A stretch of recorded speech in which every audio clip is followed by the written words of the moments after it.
Parang uulan na naman. Sakto!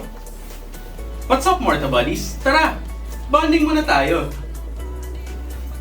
Ngayon, ipapakita ko sa inyo kung paano protektahan ng anumang concrete surface gamit ang Morta-Seal at Morta-Seal Flexi. Simple demo lang ito pero sobrang solid ang resulta. Meron tayong plastic colander. Dito natin makikita ang positive or negative side waterproofing. Unahin natin ang positive side waterproofing.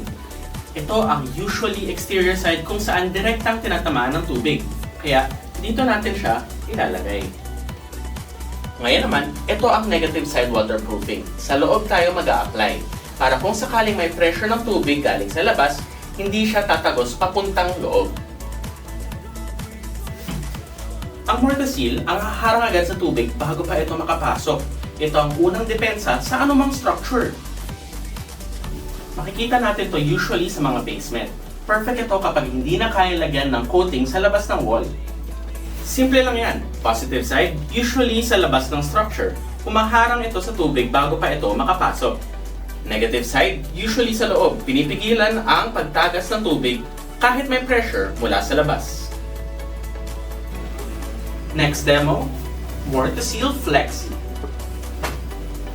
Kung kailangan ng 100% flexibility, perfect ito sa mga areas na laging gumagalaw or nababanat na typical sa mga high-rise buildings. Tignan nyo, kahit sa fiber mesh net na ganito ka-flexible, kapit na kapit at hindi nabibitak. Ibig sabihin, kahit gumalaw ang structure, hindi mababasag ang protection mo. Yan ang power ng Morta-Seal at Morta-Seal Flexi. Pangmatagalan, maaasahan at mabilis i-apply. Positive man or negative side, rigid or 100% flexible. Protektado ka, Morta Bond quality, guaranteed.